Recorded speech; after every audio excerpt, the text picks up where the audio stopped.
الحمد لله رب العالمين والصلاة والسلام على سيد المرسلين والعاقبة للمتقين أما بعد فأعوذ بالله من الشيطان الرجيم بسم الله الرحمن الرحيم رب اشرح لي صدري ويسر لي أمري واحلل عقدة من لساني يفقه قولي رب زدنا علما اللهم فقهنا في الدين اللهم وفقنا لما تحب وترضى رب يسر ولا تعسر وتمم بالخير اللهم صل على محمد وعلى آل محمد صلی اللہ علیہ وسلم۔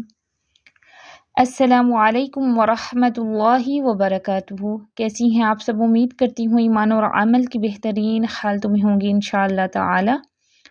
اللہ سبحانہ و تعالی ہم سب کو خیر و عافیت سے رکھے اور حسن خاتمہ نصیب فرمائے، آمین اللہم آمین۔ ہم صفات الحروف پڑھ رہے تھے۔ صفات الحروف میں ہم نے صفات لازمہ میں صفات لازمہ متضادہ اور غیر متضادہ دونوں کمپلیٹ کر لیں الحمدللہ۔ آج ہم انشاءاللہ تعالی صفات عارضہ جو ہیں وہ سٹارٹ کر رہے ہیں۔ صفات عارضہ میں ہم میم ساکن کے قواعد پڑھیں گے آج۔ میں پوری کوشش کروں گی کہ اسی لیکچر میں میم ساکن کے قواعد جو ہیں وہ کمپلیٹ ہو جائیں۔ آڈیو تھوڑی سی لمبی ہو جائے تو آپ نے گھبرانا نہیں ہے، میم ساکن کے قواعد ہم پہلے پڑھ چکے ہیں آسان تجوید میں، بس یہ تھوڑا سا ڈیٹیل میں ہوگا۔ چلیں ہم سٹارٹ کرتے ہیں انشاءاللہ تعالی۔ صفات عارضہ، اس کو عربی میں الصفات الارضیہ کہتے ہیں۔ کیا کہتے ہیں؟ الصفات الارضیہ، اور انگلش میں کیا کہتے ہیں؟ Conditional characteristics. اچھا، ہم نے صفات عارضہ کے اور بھی نام پڑھے تھے، جیسے صفات محسنہ حسن دینے والی، صفات مزینہ زینت سے حروف کو زینت دینے والی صفات، صفات محلیہ یعنی کہ محلیہ جو ہے وہ حلیت ان سے زیور سے ہے، حروف کو زیور پہنانے والی سجانے والی صفات، یہ سارے مختلف نام ہیں صفات عارضہ کے، ٹھیک ہے۔ انگلش میں الصفات الارضیہ کو ٹیمپرری انسیڈنٹل کنڈیشنل کریکٹرسٹکس کہتے ہیں۔ یہ حروف کی ایسی صفات ہوتی ہیں جو ان کا مستقل اور لازمی حصہ نہ ہوں، ٹھیک ہے، کبھی ان میں پائی جائیں اور کبھی نہ پائی جائیں۔ صفات عارضہ ایسی صفات ہیں جو حروف کی ذات میں نہیں ہوتی، ٹھیک ہے، بلکہ کسی خارجی سبب یعنی کہ ایکسٹرنل ریزن کی وجہ سے یہ صفات پیدا ہوتی ہیں، عارضی صفات، ٹھیک ہے، جن کے نہ ہونے سے حروف کی شناخت، پہچان، آئیڈینٹی تو باقی رہے، البتہ حروف کا حسن جاتا رہے، خوبصورتی ختم ہو جائے۔ یہ صفات بعض حروف میں ہوتی ہیں اور بعض میں نہیں ہوتی۔ صفات عارضہ کی غلطی لکھنے خفی ہے۔ علماء کہتے ہیں کہ اگر صفات عارضہ نہ رہیں تو قرآن مجید کی تلاوت میں فصاحت اور لطافت ختم ہو جاتی ہے، لہٰذا وہ کہتے ہیں کہ تجوید کی صحت کے لیے ان کا اہتمام بھی کرنا چاہیے۔ اسکالرز یہ بھی کہتے ہیں کہ جو تجوید کی طالبات ہیں ان کے لیے پھر ایکولی امپورٹنٹ ہے کہ وہ صفات عارضہ کا بھی اہتمام کریں اور لحن خفی سے بھی بچیں۔ اب ہم اپنے لیے مارجن نہیں لے سکتے کہ لحن خفی ہے تو کوئی بات نہیں، ہم اتنی محنت سے پڑھ رہے ہیں تو ہمیں لحن خفی سے بھی بچنا چاہیے۔ یہ میں نہیں کہتی، علماء کہتے ہیں کہ جو اسٹوڈنٹ ہوتا ہے جس کو باقاعدہ پڑھایا جائے، استاد پڑھائے ٹائم لگا کے تجوید کے ساتھ پریکٹس کرائے، ایکٹیویٹیز کروائے، اس کے لیے پھر لحن خفی بھی لحن جلی کی طرح ہونی چاہیے۔ کوئی تو فرق ہونا چاہیے نا، جو علم والے ہیں جو بغیر علم والے ہیں، علم والوں میں بھی پھر جو زیادہ علم والے ہیں جو کم علم والے ہیں، فرق تو ہونا چاہیے نا۔ اللہ تعالیٰ اتنا علم آپ کو دے رہے ہیں تو یہ نہیں ہونا چاہیے کہ جو چھوٹی غلطی ہے تو کوئی بات نہیں، نہیں یہ نہیں ہونا چاہیے، اس کا آپ نے خیال رکھنا ہے۔ صفات الحروف میں صفات الحروف کی دو اقسام ہم نے پڑھی تھی، کون سی؟ صفات لازمہ اور صفات عارضہ۔ صفات لازمہ میں بھی ہم نے صفات لازمہ کے آگے دو مزید اقسام تھیں، صفات لازمہ متضادہ اور صفات لازمہ غیر متضادہ۔ یہ ہماری الحمدللہ کمپلیٹ ہو گئی ہیں۔ اب ہم انشاءاللہ تعالی صفات عارضہ کو دیکھیں گے۔ صفات عارضہ میں کون کون سی صفات آ جاتی ہیں؟ نمبر 1 ادغام، نمبر 2 اظہار، نمبر 3 اخفا، نمبر 4 اقلاب، نمبر 5 گنہ فرعی، نمبر 6 تفخیم و ترقیق عارضی، نمبر 7 مد فرعی، نمبر 8 تحقیق، نمبر 9 ابدال، نمبر 10 تسہیل، نمبر 11 حذف اور نمبر 12 امالہ وغیرہ. ٹھیک ہے، یہ مختلف صورتیں ہیں صفات عارضہ کی. ان میں سے ہم کچھ کو ڈسکس کریں گے اس کورس میں. صفات عارضہ میں آج ہم میم ساکن کے قواعد کو دیکھیں گے. سب سے پہلے تو دیکھتے ہیں کہ میم ساکن کیا ہے. میم ساکن سے مراد کیا ہے؟ میم ساکن سے مراد وہ میم جو حرکت سے خالی ہو. میم ساکن کیا ہوتا ہے؟ وہ میم جس پر کوئی حرکت نہ ہو، اس پر سکون ہو، اس کا سکون جو ہے وہ اصلی ہو، جو وصلاً اور وقفاً قائم رہے. کچھ صورتوں میں یہ ہوتا ہے کہ گرامیٹیکلی رول کی وجہ سے، گرامر کی قواعد کی روح سے متحرک میم کو ساکن کر دیا جاتا ہے کچھ رولز کی بنا پہ، جیسے وقف کی بنا پہ بھی. تو وہ میم اس سے مراد نہیں ہے. اس کو تھوڑا سا سمجھ لیں کہ میم ساکن کون سا ہوگا، بلکہ وہ میم ہو جس کا سکون اصلی ہو، عارضی نہ ہو. پھر چاہے ہم اس ساکن میم پہ رک جائیں یا ملا کر پڑھیں، وہ قائم رہتا ہے. میم ساکن لفظ کے درمیان اور آخر میں پایا جاتا ہے. جیسے دیکھیں الحمد، اب یہ اصلی میم ساکن ہے. ٹھیک ہے، یہ کوئی رولز کے تحت ہم نے، یہ متحرک نہیں تھا، نہ ہی ہم نے اس کو سکون دے کے ساکن کیا ہے، یعنی کہ یہ نازل ہی ایسے ہوا تھا. یہ سکون جو ہے یہ اس پہ اصلی سکون ہے. اگلی مثال دیکھیں قم تم، اب یہ دونوں میم جو ہیں یہ اصلی میم ساکن ہیں. وقف کی صورت میں، یعنی کہ یہ متحرک نہیں تھے، ہم نے وقف کی صورت میں ان پہ سکون نہیں لگایا. اگلی مثال دیکھیں یہ بھی اصلی میم ساکن ہے. میم ساکن کے قواعد میں شفوی کا لفظ آتا ہے، جیسے ادغام شفوی. جہاں کہیں پہ یہ ٹرم آئے اس کا مطلب ہے یہ میم ساکن کے قواعد ہیں. اسی طرح اخفاء شفوی، اظہار شفوی، تو یہ ادغام اخفاء اظہار کے ساتھ جو شفوی ہے نا، اس کا مطلب ہے یہ میم ساکن کے قواعد ہیں. اگر شفوی نہ لگا ہوا ہو تو پھر یہ میم ساکن کے قواعد کنسیڈر نہیں کیے جائیں گے. اور ایسا کیوں ہے؟ یعنی اس کی وجہ تسمیہ، اس کے نام کی ریزن کیا ہے؟ میم ساکن کے قواعد میں شفوی کا لفظ آنے کی وجہ تسمیہ نوٹ کریں کہ شفوی جو ہے یہ شفتن سے ہے، اس کا مطلب ہے ہونٹ. کیونکہ میم ساکن ہونٹوں سے ادا ہونے والا حرف ہے، اس لیے اس نسبت سے اسے شفوی کا نام دیا گیا ہے. میم ساکن کے قواعد. میم ساکن کے اپنے سے بعد آنے والے حروف کے مطابق 3 قواعد ہیں. نمبر 1 ادغام شفوی، نمبر 2 اخفاء شفوی، نمبر 3 اظہار شفوی. چلیں انہیں ڈیٹیل سے آگے دیکھتے ہیں.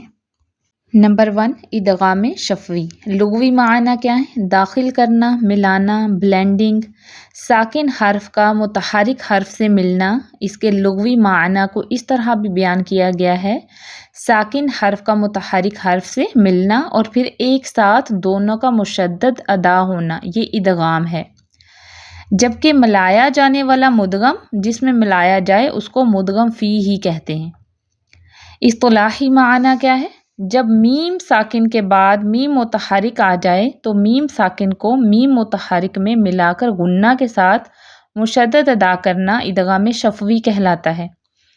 یہ زیادہ تر 2 الفاظ میں ہی کیا جاتا ہے. ادغام شفوی موسٹلی کیا ہے؟ 2 الفاظ کے ملنے سے ہوتا ہے. موسٹلی کیا ہوتا ہے؟ پہلے لفظ کے آخر میں میم ساکن ہوتا ہے اور اگلے لفظ کے شروع میں میم متحرک ہوتا ہے. دونوں کو پھر آپس میں ملا دیا جاتا ہے. ملا کر شناخت کے لیے میم متحرک پر شد ڈال دی جاتی ہے. ٹھیک ہے، شناخت کے لیے کیا ہوتا ہے؟ میم متحرک پر شد ڈال دی جاتی ہے. لیکن یہ قاعدہ ایک لفظ میں حروف مقطعات میں بھی ہوا ہے. یہ ہم آگے مثالوں میں دیکھتے ہیں، پھر آپ کو سمجھ آ جائے گی. ملایا جانے والا مدغم اور جس میں ملایا جائے مدغم فی ہی کہلاتے ہیں. چلیں کچھ مثالیں دیکھ لیتے ہیں، اس کی مدد سے سمجھتے ہیں. اعوذ باللہ من الشیطان الرجیم، بسم اللہ الرحمن الرحیم.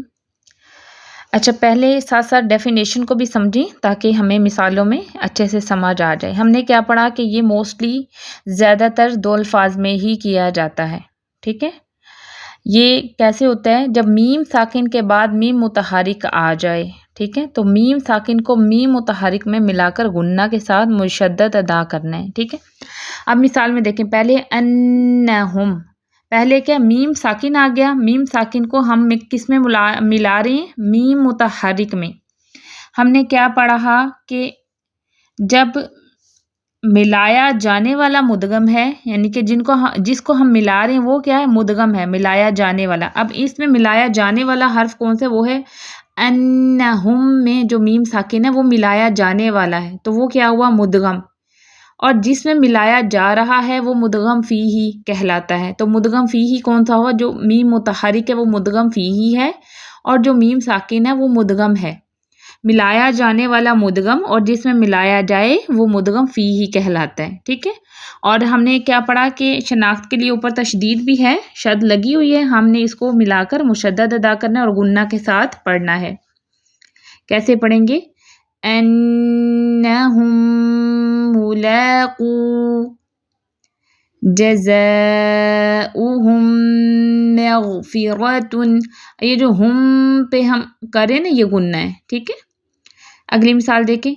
کنتم مؤمنین اصابتہم مصیبۃ وانتم مسلمون قبلکم مستہم. اب ہم نے اور کیا پڑھا کہ یہ موسٹلی تو 2 الفاظ میں ہوتا ہے، لیکن یہ قاعدہ ایک لفظ میں حروف مقطعات میں بھی ہوا ہے. وہ کیسے؟ اب دیکھیں ہمیں تو یہ ایک لفظ نظر آ رہا ہے نا، الف لام میم. ہم ایسے پڑھتے ہیں نا اس کو، جب اس کو ڈی کوڈ کرتے ہیں، ہم کھولتے ہیں جب اس کو الف لام اور میم، اس کو جب ہم نے کھولا ڈی کوڈ کیا تو ذرا آگے دیکھیں الف لام پہ دیکھیں، جب ہم نے لام لکھا کھول کے تو میم ساکن آیا اور آگے میم متحرک ہے اس میں چھپا ہوا نا. یہ سامنے تو ہمیں الف لام میم نظر آ رہا ہے نا، لیکن جب ہم نے اس کو ڈی کوڈ کیا کھولا تو یہ میم ساکن کے بعد اس میں میم متحرک چھپا ہوا ہے. تو یہ بھی کیا ہے؟ ادغام شفوی ہو رہا ہے، اس میں میم ساکن کے بعد میم متحرک آ گیا. الف لام میم. ٹھیک ہے. یہ سمجھ آیا کہ یہ حروف مقطعات ایک لفظ میں بھی ہوا ہے، لیکن اس میں یہ زیادہ تر جو ہے یہ 2 الفاظ میں ہی ہوگا. اس کے بعد اگلی مثال دیکھیں. الف لام میم صاد. اب جب اس کو ہم نے ڈی کوڈ کیا تو میم ساکن کے بعد میم متحرک آ گیا، اسی طرح جیسے ہم نے پچھلی مثال کو دیکھا. تو اس کو بھی کیسے پڑھیں گے؟ الف لام میم صاد. اب نمبر 2 پہ دیکھتے ہیں اخفاء شفوی. لغوی معنی کیا ہے؟ چھپانا، ہائڈ کرنا، ٹو کنسیل. یعنی میم ساکن کی آواز کو غنہ کے ساتھ چھپانا، یہ اصطلاحی معنی میں ہے. ٹھیک ہے. اصطلاحی معنی کیا ہے؟ جب 2 الفاظ میں میم ساکن کے فوراً بعد حرف با آ جائے تو میم ساکن کی آواز کو غنہ کے ساتھ ناک میں چھپا کر اظہار اور ادغام کی درمیانی کیفیت کے ساتھ ادا کرنا، اس کو اخفاء شفوی کہتے ہیں.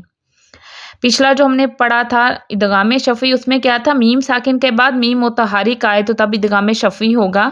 لیکن اخفاء شفوی میں کیا ہوگا کہ میم ساکن کے فوراً بعد حرف با آ جائے تو ادھر میم ساکن کی آواز کو غنہ کے ساتھ ناک میں چھپا کر اظہار اور ادغام کی درمیانی کیفیت کے ساتھ ادا کرنا، اس کو اخفاء شفوی کہتے ہیں.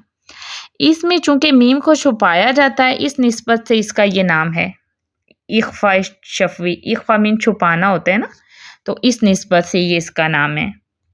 اب اخفاء شفوی کی ادائیگی کیسی ہوگی، اس کو نوٹ کریں ذرا. اخفاء شفوی کی ادائیگی کے 2 طریقے ملتے ہیں. میم کی ادائیگی کے لیے پہلے طریقے کے مطابق میم کی ادائیگی کے لیے دونوں ہونٹوں کو بہت قریب لائیں گے اور پوری طرح ملائیں گے نہیں، دونوں کے بیچ میں تھوڑا سا خلا رہے گا کہ پیپر گھسائیں تو گھس جائے.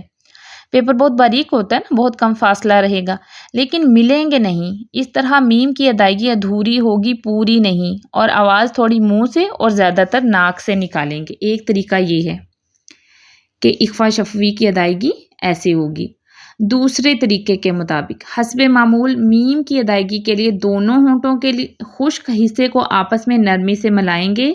نرمی سے ملاتے ہوئے آواز کو خیشوم میں ٹھہرا کر غنہ کرنے کے بعد دونوں ہونٹوں کے گیلے حصے کو سختی سے ملا کر با ادا کیا جائے گا. یہ دوسرا طریقہ ہے اس کی ادائیگی کے لیے اخفاء شفوی کی. یہ قاعدہ بھی 2 الفاظ کی مدد سے وجود میں آتا ہے. اس کی مثالیں دیکھتے ہیں، پھر ہم ادھر سمجھتے ہیں دونوں طریقوں کو. مثالیں دیکھتے ہیں۔ اعوذ باللہ من الشیطان الرجیم، بسم اللہ الرحمن الرحیم۔ اب ہم نے ڈیفینیشن میں کیا پڑھا کہ میم ساکن کے فوراً بعد اگلا حرف کون سا ہوگا؟ با ہوگا تو اخفاء شفوی ہوگا۔ اب مثال کے مطابق دیکھیں، ام ولکم بینکم، یہ بھی دو الفاظ میں ہوگا موسٹلی، ٹھیک ہے، یہ دو الفاظ میں ہی ہوتا ہے۔ میم ساکن کے بعد دیکھیں با آ گیا، بینکم کے بعد بالباطل میں بھی میم ساکن کے فوراً بعد با آ گیا ہے۔ اب ادھر دونوں جگہ پہ اخفاء شفوی ہوگا، تو کیسے ادائیگی ہوگی؟ پہلے طریقے کے مطابق، جو ہم نے پہلا طریقہ پڑھا کہ میم کی ادائیگی کے لیے پہلے طریقے کے مطابق کیا کرنا ہے کہ میم کی ادائیگی کے لیے دونوں ہونٹوں کو بہت قریب لائیں گے اور پوری طرح ملائیں گے نہیں۔ یہ پہلا طریقہ بتا رہی ہوں کہ ادائیگی کیسے ہوگی۔ دونوں کے بیچ تھوڑا سا خلا رکھیں، پیپر یعنی کہ اگر اتنا سا خلا ہونا چاہیے کہ اگر ہم پیپر اندر گھسائیں نا تو وہ ایزیلی گھس جائے، پیپر بہت باریک سا ہوتا ہے نا، تو اس کے مطابق میں آپ کو پڑھ کے بتاتی ہوں کہ پہلے کیسے ہونٹ یعنی کہ پورے ملانے نہیں ہیں تو اسے کیسے ادائیگی ہوگی۔ اموالکم بینکم بالباطل، ٹھیک ہے۔ اب اس میں یعنی کہ میں نے تھوڑا گیپ رکھا ہے تو یہ ساؤنڈ آئی ہے۔ اب دوسرا طریقہ دیکھتے ہیں۔ دوسرے طریقے کے مطابق حسب معمول کیا کرنا ہے کہ میم کی ادائیگی کے لیے دونوں ہونٹوں کے خشک حصے کو آپس میں نرمی سے ملائیں گے، نرمی سے ملاتے ہوئے آواز کو خیشوم میں ٹھہرا کر غنہ کرنے کے بعد دونوں ہونٹوں کے گیلے حصے کو سختی سے ملا کر با ادا کیا جائے گا۔ اب اس طریقے سے میں آپ کو پڑھ کے بتاتی ہوں۔ نرمی سے آپ نے میم ساکن کو ملانا ہے، دیکھیں، اموالکم بینکم بالباطل، ٹھیک ہے۔ اس کے لیے گیپ نہیں رکھنا، ہونٹوں کو نرمی سے ملا لینا ہے، پھر آپ نے با ادا کرنا ہے۔ امید کرتی ہوں آپ کو دونوں طریقے سمجھ آ گئے ہوں گے۔ اگلی مثال دیکھیں، علیہم بالاسم، یہ میں نے پہلے طریقے سے پڑھا، اب دوسرے طریقے سے پڑھ کے بتا دیتی ہوں۔ علیہم بالاسم اموالہم باللیل ہم بضارین انبئہم باسمائہم بینہم بالمعروف۔ اب نمبر 3 پہ اظہار شفوی کو دیکھتے ہیں۔ لغوی معنی کیا ہے؟ واضح کرنا، ظاہر کرنا۔ اصطلاحی معنی کیا ہے؟ میم ساکن کو اس کے مخرج سے تمام ذاتی صفات کے ساتھ بغیر کسی تبدیلی کے واضح طور پر ادا کرنا۔ میم کی صفات کیا کیا تھی؟ جہر، توسط، استفال، انفتاح، اطلاق، اور اس کے اندر اور کیا تھا؟ اصلی غنہ ہے، ذاتی ہے، اور انقص غنہ ہوگا، ٹھیک ہے۔ یہ ساری صفات جب ہم میم ساکن کو ادا کریں گے اس میں یہ ساری صفات موجود ہونی چاہیے۔ ہم یہ ساری صفات ڈیٹیل سے پڑھ چکے ہیں، مجھے جہر، توسط، استفال، انفتاح، اطلاق کو دوبارہ بتانے کی ضرورت نہیں ہے۔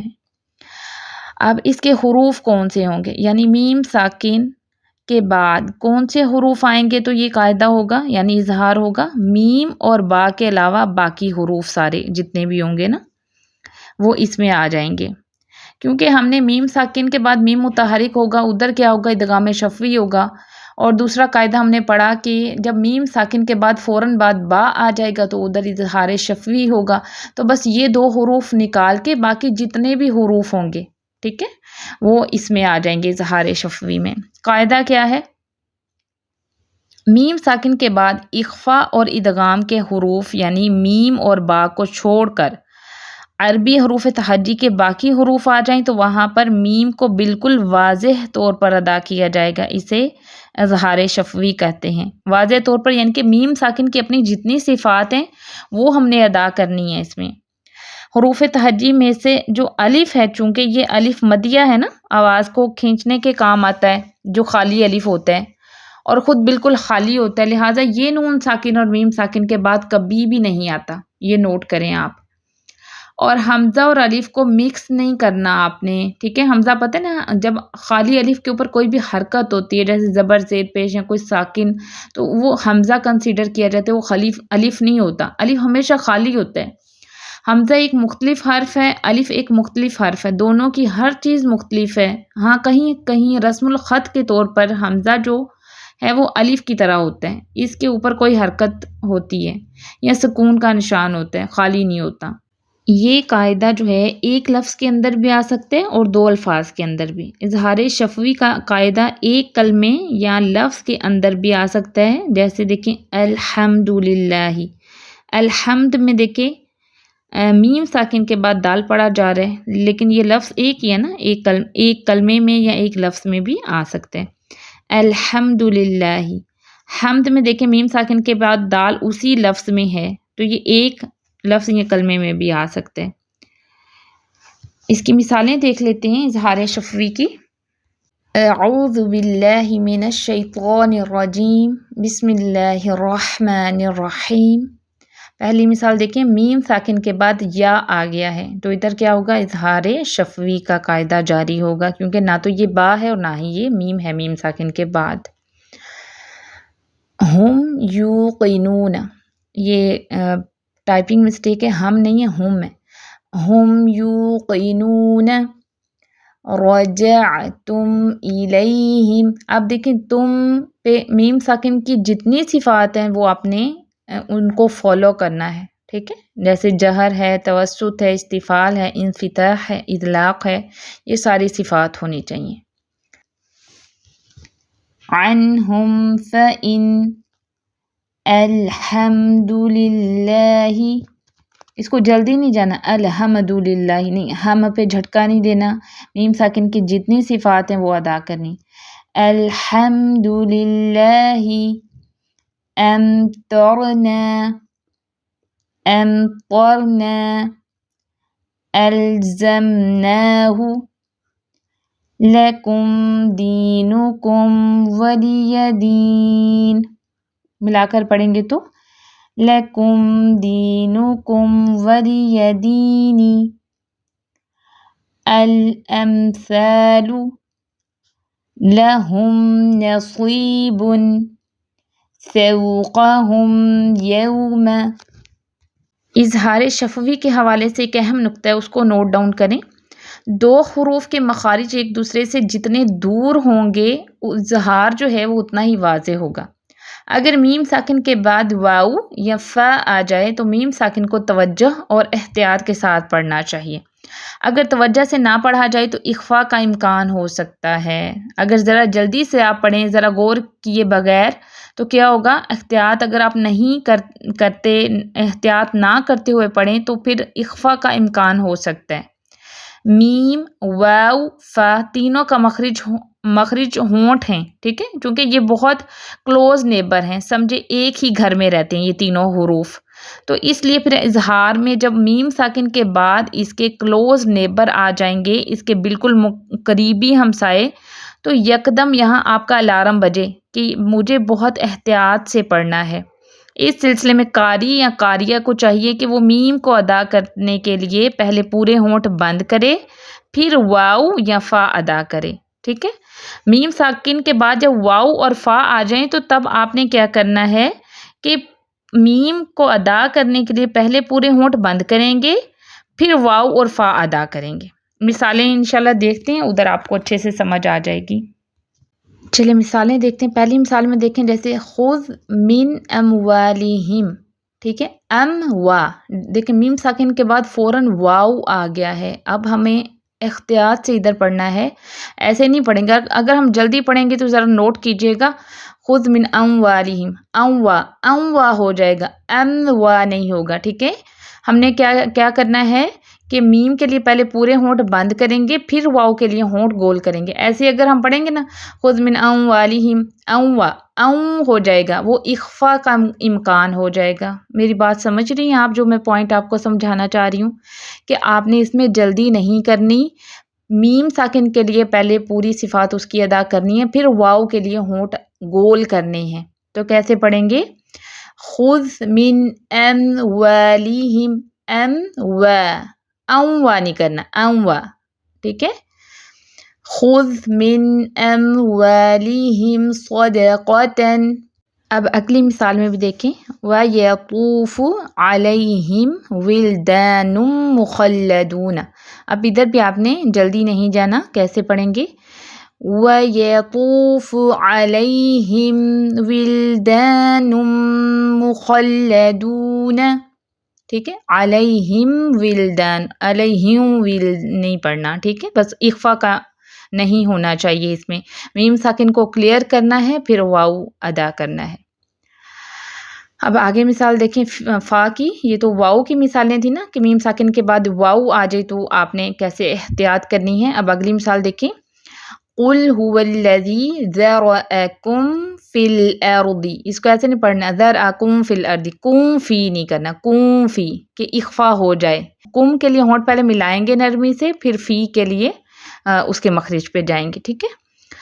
قُلْ هُوَ الَّذِي ذَرَأَكُمْ فِي الْأَرْضِ وَإِلَيْهِ تُحْشَرُونَ.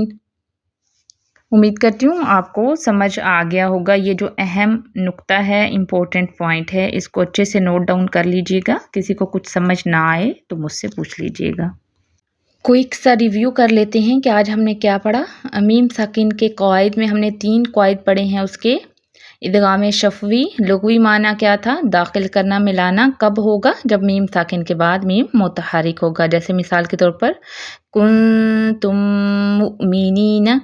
اسی طرح نمبر 2 اخفاء شفوی، لغوی معنی کیا ہے؟ چھپانا. یہ کب ہوگا؟ میم ساکن کے بعد جب با آ جائے گا. تو اس کی مثال دیکھیں ہم بضارین. اور نمبر 3 اظہار شفوی، لغوی معنی کیا؟ واضح کرنا، ظاہر کرنا. یہ کب ہوگا؟ جب میم ساکن کے بعد میم اور با کے علاوہ باقی تمام حروف تہجی آ جائیں 29 حروف تہجی میں سے، تو تب اظہار شفوی ہوگا. ہم ڈیٹیل سے الحمدللہ باذن اللہ پڑھ چکی ہیں. اس کی مثال دیکھیں جیسے وَارْحَمْنَا. اس ویک آپ کا ہوم ورک ہے، سوال نمبر 1 ہے کہ لیسن اچھی طرح سن کے نوٹس مکمل کریں اور کسی کے ساتھ شیئر کریں. سوال نمبر 2 ہے کہ میم ساکن سے کیا مراد ہے؟ میم ساکن کے اپنے سے بعد آنے والے حروف کے مطابق کتنے قواعد ہیں؟ سوال نمبر 3 ہے کہ ادغام شفوی، اخفاء شفوی، اظہار شفوی کے لغوی معنی اور یہ کب کب ہوں گے؟ مثالوں سے وضاحت کریں. ٹھیک ہے، آپ نے صرف لغوی معنی بتانے اور یہ بتانے کہ یہ کب ہوں گے، یعنی کہ کون سے حروف ہوں گے تو ادغام شفوی ہوگا اور اخفاء شفوی کب ہوگا اور اظہار شفوی کب ہوگا. یہ ہم ڈیٹیل پڑھ چکے ہیں. انشاءاللہ آپ کو سمجھ آ گئی ہوگی، اس کے مطابق آپ نے جواب دینے ہیں. سوال نمبر 4 ہے کہ اخفاء شفوی کی ادائیگی کے کتنے طریقے ہیں؟ بیان کریں اور ادائیگی بھی مثالوں سے سنائیں. آپ نے بتانے کے کتنے طریقے ہیں وہ آپ نے بیان کرنے ہیں اور پھر مثالیں بھی بتانی ہیں کہ اس کو پڑھنا کیسے ہے. ٹھیک ہے. سوال نمبر 5 ہے کہ اظہار شفوی میں جو اہم نقطہ بیان ہوا ہے بیان کریں اور مثالیں بھی سنائیں. سوال نمبر 6 ہے کہ جو آیات دی گئی ہیں ان کے اچھے سے پریکٹس کر کے تلاوت سنائیں. اوکے، سبحانک اللہم وبحمدک نشہد ان لا الہ الا انت نستغفرک ونتوب الیک.